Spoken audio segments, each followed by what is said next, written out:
Charles Ryu started living on the street in North Korea when he was 11 years old. After his mother died of starvation, and with his father living in China, Ryu survived by begging strangers for food or a place to sleep.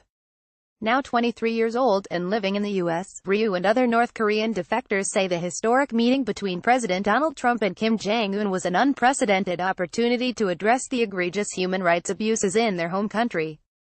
But after Trump and Kim released their joint statement, Ryu and others were disappointed and offended that human rights didn't play a central role in the talks. What's going to happen when Trump, goes out of office? Are we going to have another peace talk? Kim will start testing weapons again, and nothing will have changed for North Korean people. Why are they meeting, if they're not going to talk about human rights? Ryu said. Why do they want to meet if they're not going to solve anything? It was not successful. It was political bullshit. It was just an opportunity to take a photo. Ryu escaped North Korea twice before turning 17. The first time, his Chinese stepbrother smuggled him out of the country, taking him to their father in China. But after one of his father's neighbors reported his escape, he was captured and sent to one of North Korea's prison labor camps. Human Rights Watch reports that between 80,000 and 120,000 people are currently imprisoned in the camps. He was discharged from the labor camp 9 months later after almost dying of malnourishment. Ryu said he worked 18 hours per day in the camp, with a daily food ration of 150 kernels of corn. Ryu then found a job working in a coal mine in exchange for rice to eat. After a year there, he attempted escape again. He swam the river to China, and started walking to his father's house, but passed out in the road on the way there from dehydration and exhaustion. This time, he was found by a Chinese man sympathetic to his cause, who connected him to a South Korean missionary, gave him food, water and medicine, and bought him a bus ticket for the 18-hour ride to his father's house. In 2012, he received refugee status, which allowed him to come to the U.S., and he was placed with a foster family in California. Now, he works as an advocacy Internet Liberty in North Korea, a non-profit that helps North Korean refugees escape and get settled. From constantly monitoring changing safe routes through China and Southeast Asia, to cultivating a network of relationships with people on the ground to safely transport refugees, to providing resettlement funds, they work to ensure escapees won't be saddled with crippling debt after paying a broker to escape.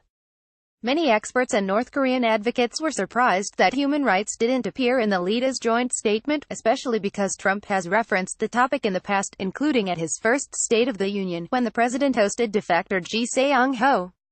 When Trump shared Ji Seong-ho's story, he called Kim Jong-un's regime a cruel dictatorship. In February, the president met with North Korean defectors at the White House to hear their stories, too. But since the summit, Trump has changed his tone, telling ABC's George Stephanopoulos that his country does love him. His people, you see the fervor. They have great fervor. He also softened his language on the conditions in North Korea. At a press conference following the summit, Trump said that human rights abuses happen in a lot of places around the world, and that Kim was a tough leader. Trump raised the issue of human rights in summit meetings with Kim, according to a State Department official who did not provide further details on what they discussed. The U.S. has attempted to address the human rights conditions in North Korea before. Madeleine Albright, Secretary of State to former President Bill Clinton, traveled to Pyongyang in 2000 to meet with Kim Jong-il in hopes of brokering a deal to end the country's nuclear program in exchange for billions of dollars in aid for food, fuel and infrastructure development. The deal ultimately fell apart, and many later called the meeting a propaganda victory for North Korea. Yeon-mi Park, another North Korean defector living in New York City, said the Trump-Kim summit was a wasted opportunity to negotiate better conditions for North Koreans. Trump has term limits, Kim does not, she said. What's going to happen when Trump, goes out of office? Are we going to have another peace talk? Kim will start testing weapons again, and nothing will have changed for North Korean people.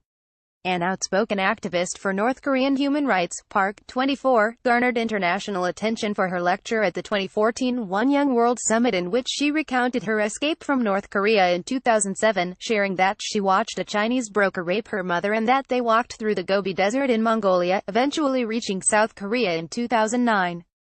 The video went viral on social media and currently has almost 4 million views on YouTube. U.S. President Donald Trump shows the document that he and North Korea's leader Kim Jong-un signed acknowledging the progress of the talks and pledged to keep momentum going, after their summit in Singapore June 12, 2018. Photo by Jonathan Ernst. Reuters. Park said that, before the summit, she saw America as a beacon of hope. "It's so heartbreaking to see America appreciating this dictator," she said. "This is the leader of the free world. I feel less safe living here. Will I be deported if America and North Korea become allies? It keeps me awake at night. What will I tell my son?" Jin Hae-jo, 30, escaped North Korea with her sister and mother in 2008, after 6 of her other family members died of starvation or other causes related to the regime. They escaped to China, where they lived in hiding and attended a nearby Christian school taught by a Korean-American pastor named Yohan Yoon. When they were captured and sent back to North Korean prison, Yoon fundraised $10,000 for their release, and they were able to come to the U.S. as refugees. Jo founded the non-profit North Korean Refugees in the United States, which helps facilitate the escape and resettlement of North Koreans in America. She says she supported Trump in the past because he's a Christian, but was hurt by his approach to Kim. "I was really shocked. I'm a citizen of the U.S. right now, and I'm trying to get people to come to this country," she said. "But if Trump becomes friends with Kim, where do I have to go? Where can my people go?" Still, Ryu and other advocates like him hope the meeting signals better communication between his native country and his new country going forward.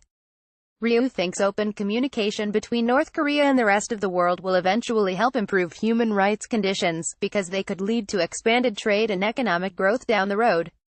"I stand with the North Korean people, no matter what," he said. "I just want things to improve for them.